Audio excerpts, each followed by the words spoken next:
In my life and teaching, I'm fond of the phrase, always, already.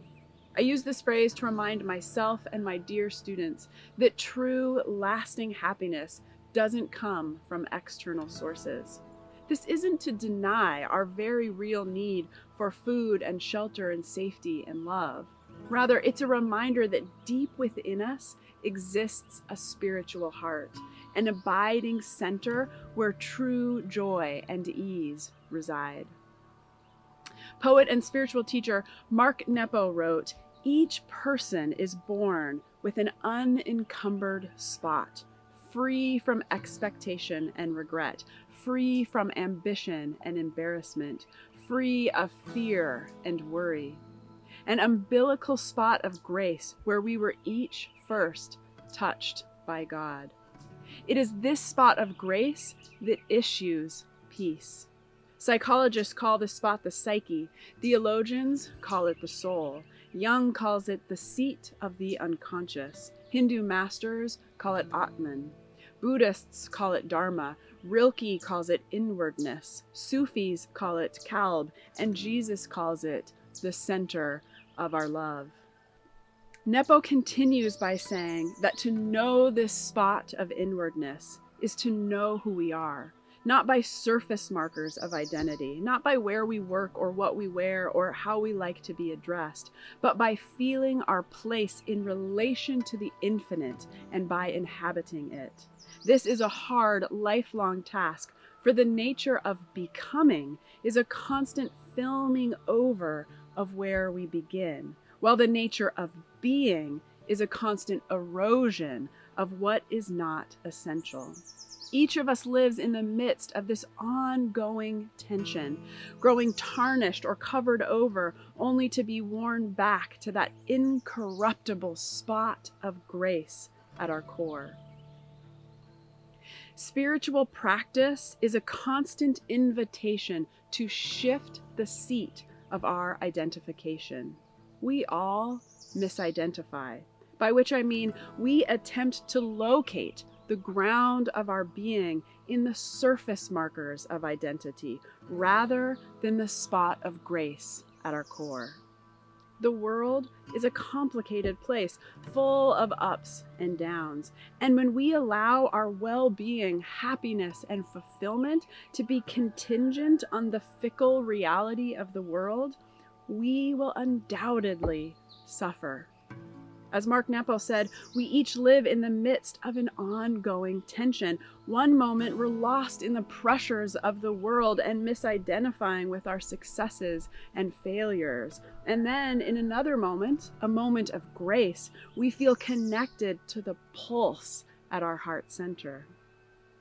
As I see it, the goal of spiritual practice is not fixing something we deem broken, but to put forth effort to live our lives more and more in the moments of grace and connection.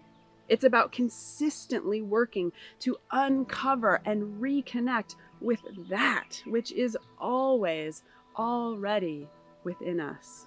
Yoga teacher Donna Farhi writes, "Practice is not about self-improvement or making ourselves better. It is a process of deconstructing all the barriers we may have erected that prevent us from having an authentic connection with ourselves and with the world."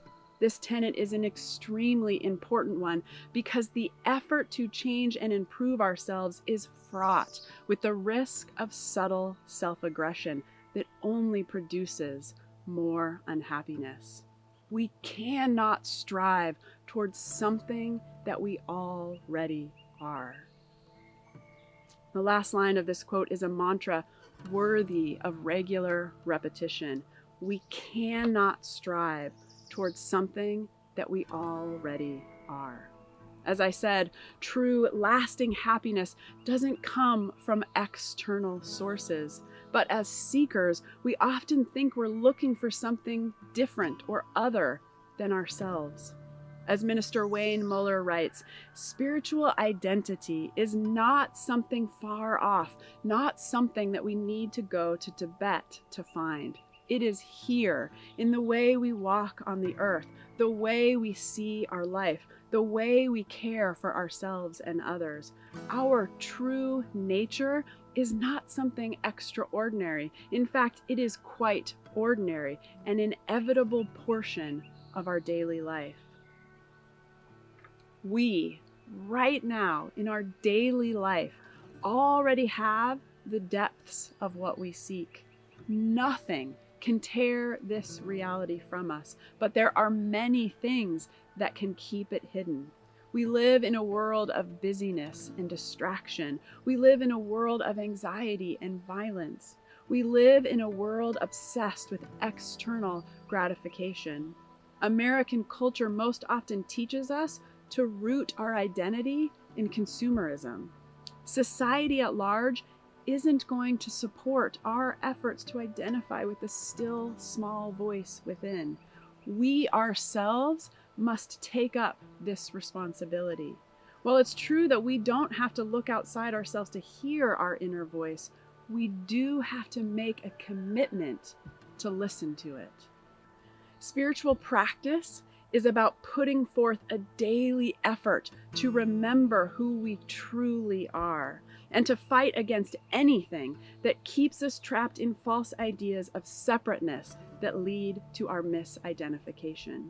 It's about putting forth a daily effort to get down below the corrosive noise of the world, to find the edifying beauty of the world. Spiritual practice is about regularly taking refuge in the quiet ease that resides in the cave of the heart.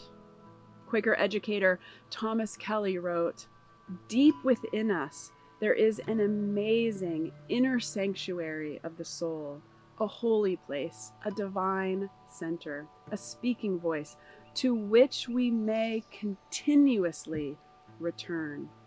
Eternity is at our hearts, pressing upon our time-torn lives, warming us with intimations of an astounding destiny, calling us home unto itself. Yielding to these persuasions, gladly committing ourselves in body and soul utterly and completely to the light within is the beginning of true life. It is a dynamic center, a creative life that presses to birth within us." Spiritual practice is about committing ourselves to the lifelong task, as Mark Nepo says, of feeling our place in relation to the infinite and inhabiting it.